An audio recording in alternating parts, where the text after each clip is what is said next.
Salve, salve, galerinha que gosta de saber o porquê das coisas. Sejam bem-vindos a mais um episódio do É Por Isso.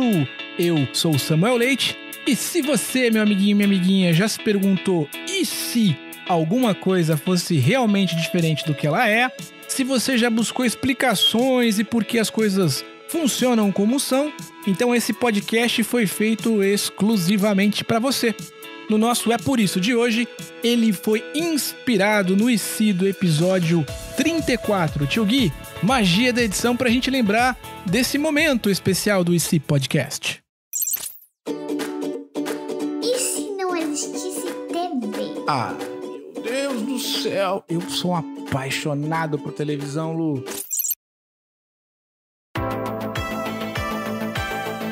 E para explicar por que TVs existem, eu tô aqui com o Elmo Frankfort, que é crítico de TV, escritor, radialista, jornalista, pesquisador e responsável pelo projeto Memória Aberte, da Associação Brasileira de Emissoras de Rádio e Televisão, que homenageia os 70 anos da TV no Brasil. Tio Elmo, seja bem-vindo ao É Por Isso! Obrigado, tio Samuel. Um prazer estar aqui falando com vocês e com toda essa galerinha. Olha só, tio Elmo, para começar, por favor, explica para os nossos ouvintes como é que surgiram as primeiras televisões. As primeiras televisões, na verdade, vai muito além da própria criação desse meio aí. Que o meio que a gente fala é essa área, né? Então, por trás de uma câmera, de você ver pela tela, né? Você tem muita gente envolvida, tem milhares de pessoas. Às vezes parece que quando você chega, né, você olha, você fala assim, nossa, olha, tem um apresentador. Mas como é que aquilo chega até a gente, né? Tem alguém operando uma câmera que nem a gente tem do celular, mas elas são maiores, tem imagem melhor também. Apesar que já tem emissora utilizando o celular para ajudar também a fazer programas, novelas, todo tipo de atração para quem está do outro lado da tela ver. E programa infanto-juvenil também, né? E isso vai muito mais além do que a própria história da televisão, tanto no mundo como no Brasil. No mundo é início do século XX, a gente já está no século XXI, que aí mudou de 2000 para 2001, né? Vem lá dos egípcios e dos gregos, que eles já tinham uma necessidade de enxergar a distância. Eles achavam engraçado, mas será que a gente consegue se ver numa distância maior? Então eles ficaram fazendo jogos de espelhos. Por exemplo, o vidro, o espelho é desse período lá atrás, na antiguidade. Então eles começaram a ver a possibilidade de enxergar a distância. Então, televisão, a palavra, ela é inventada na virada do século XIX para o século XX, que quer dizer enxergar a distância.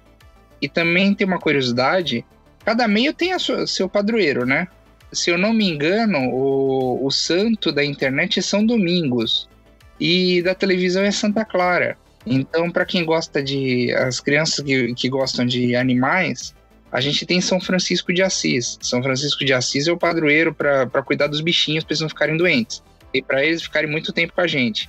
E São Francisco tinha uma amiga muito grande que chamava Clara de Assis, porque os dois eram de Assis. Ela ficou muito, mas muito doente.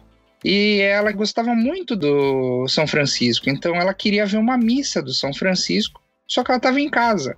Então diz que ela estava na cama, bem, bem doente, e aí ela começou a ter visões. Então ela começou a olhar e falar, nossa, tô vendo a missa. Perfeito. E aí, tio Samuel, imagina que quando as pessoas chegaram em casa, falaram, nossa, como é que você sabe todos esses detalhes sobre o que aconteceu lá? E aí ela narrou a missa. Eles acharam que isso foi um dos milagres de Santa Clara, que foi essa questão de enxergar a distância. Então ela virou padroeira da TV, né? Por conta disso. Olha que curiosidade, muito bacana. Agora eu queria te perguntar, tio Elmo, há quanto tempo mais ou menos que a TV existe aqui no Brasil? Os 70 anos é desde a criação da TV Tupi. A TV Tupi foi a primeira da América do Sul, que nem a gente tem hoje em dia o Globo, SBT, até os canais a cabo. Então o primeiro deles, que quando as crianças estão escutando a gente nem existiam, ele fechou e se transformou em SBT e em Manchete, que é outra que vocês também não conheceram. É verdade. Mas que hoje em dia a Rede TV Essa primeira emissora foi a TV Tupi há 70 anos, mas antes disso, desde 1939, existem experiências feitas no Brasil. Teve, por exemplo, um inventor que chamava Olavo Bastos Freire, em Juiz de Fora, Minas Gerais, que ele criou a própria TV e a própria câmera e fez uma transmissão até partida de futebol. Olha só. E aí é sensacional, porque imagina, ele olhava, ele via revistas que tinha todas aquelas coisas técnicas que a gente nunca entende direito, né? Uhum. Ele falou, eu quero fazer isso. Aí ele fez. É mais ou menos quando você tá fazendo uma brincadeira e às vezes você não tem o brinquedo que você quer, né? Então você pega vamos dizer, uma caixa de pasta de dente, uma caixa de sapato, uma tinta, uma cola. Aí você vai juntando e você cria. Então ele criou. O mais importante da TV nesses 70 anos é isso, é a criatividade. Você passar informação, passar as notícias, né? Passar também histórias legais em séries, em filmes. E uma pessoa que eu conheci, que eu acho que vocês todos iam gostar muito, se chamava Tatiana Belink. A Tatiana foi desses primeiros anos da televisão também. Foi quem trouxe, junto com o marido dela, o Sítio do Pica-Pau Amarelo para a TV. Uau! Ela era amiga, ela e o Júlio Gouveia, marido dela, eram amigos do Monteiro Lobato. Que demais! Isso ainda lá nos anos 50, a primeira adaptação, se eu não me engano, foi a Pílula Falante. Que é quando a Emília começa a falar. Imagina, isso lá nos anos 50 e o Sítio, volta e meia, ele retorna para a televisão, porque boas histórias, elas sempre se repetem. E aí todo mundo tá vendo, o pessoal mais novo talvez não tenha essa reverência, esse conhecimento da Maísa pequenininha. Porque a Maísa agora, ela é youtuber, ela tá no SBT por enquanto, ela agora vai sair para novos projetos. Mas ela hoje é uma apresentadora, chegou a fazer carrossel, fazer tudo isso, mas uma apresentadora adulta, praticamente, né? Mas ela era pequenininha quando ela começou, junto com o Silvio Santos. E fazia também aquele programa Bom Dia e Companhia. Só que por que eu tô falando da Maísa? Porque nos anos 50, no dia da inauguração da TV Tupi, que foi 18 de setembro de 1950, tinha uma menininha que lembrava muito essa Maísa. E lembra uma atriz americana chamada Shirley Temple, que era uma menina super inteligente, que conversava com um, conversava com outro, que argumentava. Essa menina, eu não vou falar, se chamava porque ela tá bem viva cada vez mais. Até quando eu falo com ela, a gente percebe que a criança nunca morre dentro dela. Quando a gente cresce, a gente não pode esquecer a criança, né, tio Samuel? É isso aí. E essa menina se chama Sônia Maria Dorce. Hoje em dia ela tem mais de 70 anos, mas ela começou na TV junto com a televisão com 5 anos. Olha só que interessante. E sabe o que ela fez? Lá no primeiro dia, ela chegou para todo mundo que estava assistindo TV, que não era muita gente, porque não tinha tantos televisores. Mas tinha, assim, às vezes, poucos televisores, mas muita gente em volta do televisor. Então, assim, vamos dizer, para uma pessoa assistir TV na rua, já que TV tinha quase o preço de um carro, você tinha num televisor umas 80 pessoas em volta, mais ouvindo do que vendo. E aí a Soninha, como ela era conhecida, ou Sônia Maria Dorce, ela falou no primeiro dia, está no ar a televisão do Brasil. Então imagina que é uma criança que começou toda essa história. Muito legal, olha quanta história, quanta novidade, quanta coisa bacana a gente está aprendendo aqui contigo.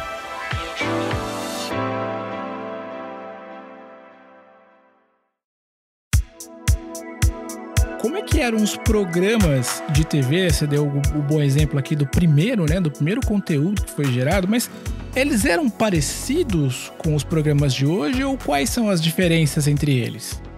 Eles eram bem parecidos. A maior diferença que a gente tem é a diferença técnica.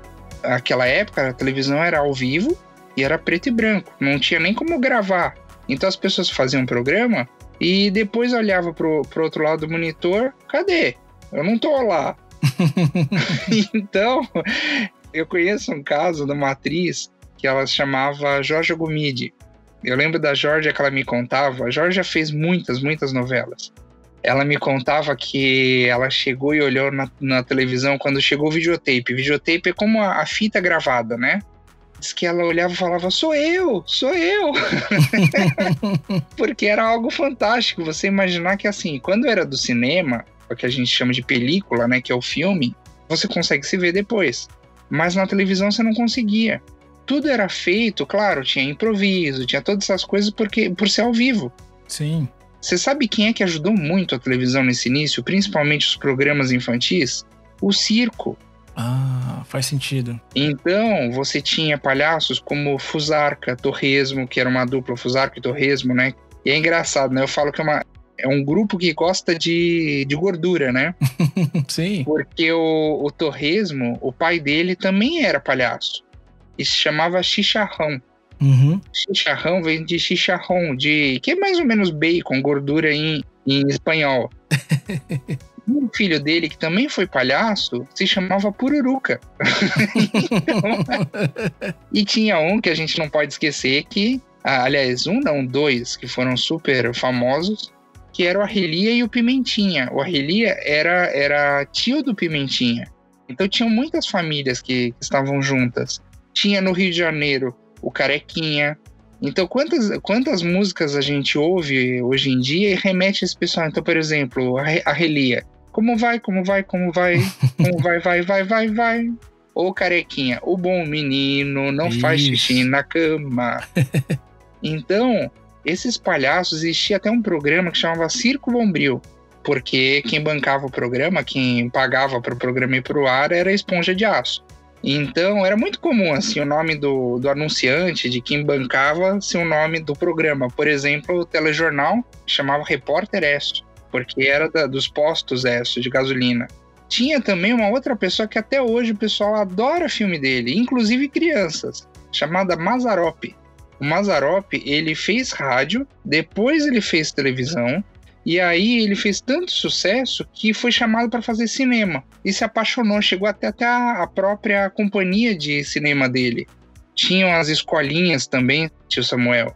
A primeira escolinha que teve, que foi uma adaptação de um programa de rádio, chamava Escolinha do Titilo. Assim como a própria Sônia, que eu citei, tinha um programa que ela participava que no rádio se chamava Clube do Papai Noel. E na televisão se transformou em Gurilândia, porque era para criança. Então, junto com Homero Silva e muitas outras crianças, tinha uma criança também nesse programa que adorava música. Muitos anos depois, essa criança a gente conheceu como Caçulinha. Caçulinha era o assistente do Faustão, que sempre ficava tocando as músicas no Domingão do Faustão. É isso aí. E ele era uma criança, como todo mundo. Olha só, quanta história bacana.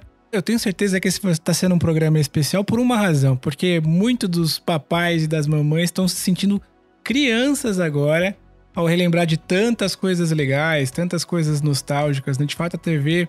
ela é muito mais do que um eletrônico, de um equipamento. Ela acabou por gerações sendo uma companheira, né, de muitas famílias, de muitas gerações. E tio Samuel, sabe o que eu ia te dizer? Nesse início da televisão, e aí toda vez que surge um padrão novo, porque a televisão ela começou preto e branco, depois ela foi para as cores, depois ela virou digital, como é hoje em dia, né? Sempre tem, até porque às vezes a TV é cara, né? Não dá pro bolso nem do pai nem da mãe. Tem que esperar um pouquinho para poder comprar uma. E aí, nesse início, assim como nessas outras fases, tinha um personagem, vamos dizer assim, que eram os televizinhos. Os televizinhos era a coisa mais curiosa possível. Era assim, vamos dizer. Eu tinha TV e você não. Aí você ia lá em casa, batia na minha porta de noite, porque a televisão no início não tinha todos os horários. Só por causa das crianças, ela começou a ir para amanhã, no final de semana. Aí você batia lá em casa e falou assim: ô tio Elmo, vamos assistir TV? Queria aqui conversar com você, ver o que tá passando, né? Porque eu não tô com dinheiro para ir lá no cinema. Então, essa TV aí é gratuita, é aberta. Então, como é que eu posso fazer? Eu posso assistir com você? Aí ia lá, falava: tá, vamos lá, tio Samuel, vem assistir comigo. Aí eu assistia com você, passava um dia. E aí a porta batia novamente. Quem é que tava? Você. Toda noite tinha alguém. Só que aí o que acontecia? Você ia lá, e chamava alguém aqui da galerinha. Sim. No outro dia, mais alguém. E quando eu ia ver, eu falava, poxa, todo mundo na minha casa, claro, é mais amigos, é mais gente pra brincar enquanto eu não tá assistindo TV. Mas chegou a ter gente a cobrar a entrada. Uau! Porque realmente virou um cinema em casa.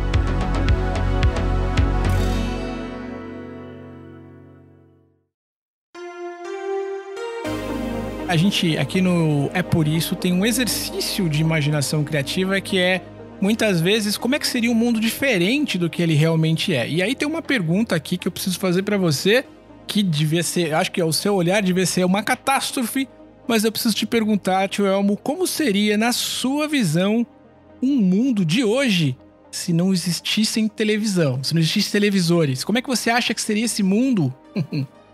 Olha, ia ser complicado.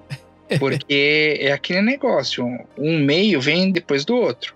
Então a gente ia se dedicar muito ao rádio. Claro que assim, o rádio ia trazer mais imaginação, ia continuar dando imaginação, porque você tinha as radionovelas. Tinha até programas infantis no rádio, como eu falei do Clube Papai Noel. Mas você não ia enxergar, talvez a gente ia ter, sei lá, uma mescla. A pessoa assistindo um filme e tendo aí diálogos e outras notícias sendo colocadas de forma ao vivo pelo rádio. Tem uma coisa assim diferente.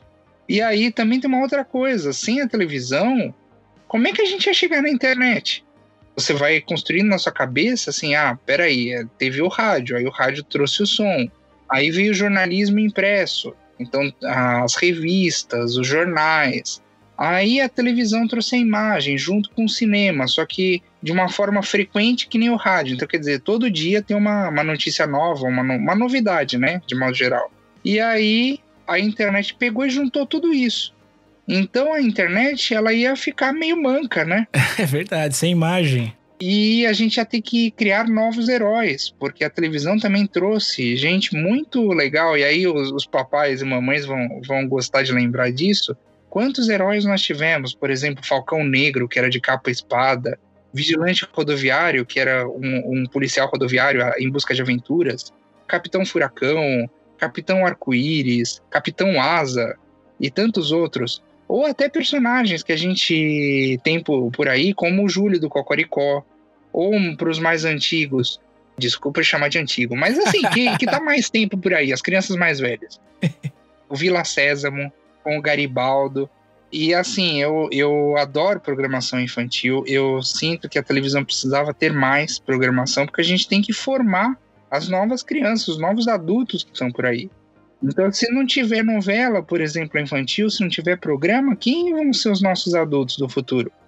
Então, pessoal, é por isso que as TVs existem. Aliás, ainda bem que é um exercício de imaginação e que existe TV, que existe audiovisual, né, que a gente pode sonhar e se divertir com tanto conteúdo bacana. Olha só, tio Elmo, com certeza esse é um tema pra gente discorrer, conversar, aprender e ficar muito tempo aqui no podcast. E por conta disso a gente deve, de repente, te convidar para outras oportunidades. O maior prazer. Então, tio Elmo, eu queria muito te pedir uma gentileza para você deixar os seus links, como é que a gente consegue saber mais sobre esses temas todos aí, te conhecer melhor e também saber um pouco mais sobre a história da TV. Como é que a gente descobre essas coisas legais aí e divertidas que você dividiu com a gente? Olha, eu acho que o melhor link agora nesse momento, para quem quiser saber mais sobre a história da televisão, é o do Memória Aberte. Aberte é como se fosse aberta. Até porque a televisão e o rádio são meios abertos, né? Você tem outras formas, mas a gente valoriza o aberto. Mas Aberte vem de Associação Brasileira das Emissoras de Rádio e Televisão. Olha o nome grande, então Aberte é mais fácil de lembrar. Então é memoria.aberte.org, de organização, né? Então org.br. Lá vai ter tudo, então imagens. Vocês vão ver, por exemplo, as crianças mais velhas e as crianças mais novas. Então, desde programas da Xuxa, da Mara, da Eliana, vão ver todo tipo de conteúdo sobre televisão, porque é a memória da gente, é o que fica na nossa cabeça e que até quando a gente tá adulto, às vezes numa conversa vai falar assim, nossa, lembra daquilo? Lembra daquela pessoa? Poxa, eu lembro. Era um programa, era bom. Ou, por exemplo, pessoal até mais recente que fala assim, nossa, eu assisti Carrossel. Eu assisti a TV Globinho. Então, cada um tinha seu time. Eu adorava a TV Colosso, fora os da cultura, Castelo Rá-Tim-Bum. E a Aberte, ela junta todas as emissoras. Então, memoria.aberte.org.br é tudo isso junto. A gente, inclusive, tem um podcast, vai ter também um só sobre programas infantis. E uma coisa, quem quiser falar diretamente também, parecido com esse site que eu passei para vocês, é memoria@aberte.org.br. Só bota o arroba aí no meio. Mas eu estou aberto para responder também para vocês. Então, se você quiser, meu caro ouvinte, meu amiguinho, minha amiguinha, e principalmente você, papai e mamãe, que ficou nostálgico e saudosista nesse momento, é sempre bom relembrar das coisas boas, não é verdade, que a gente já viveu? Então acesse aí memoria.aberte.org.br. Tio Elmo, mais uma vez, muito obrigado pelo seu tempo e até uma próxima oportunidade. Eu que agradeço. Até uma próxima, tio Samuel.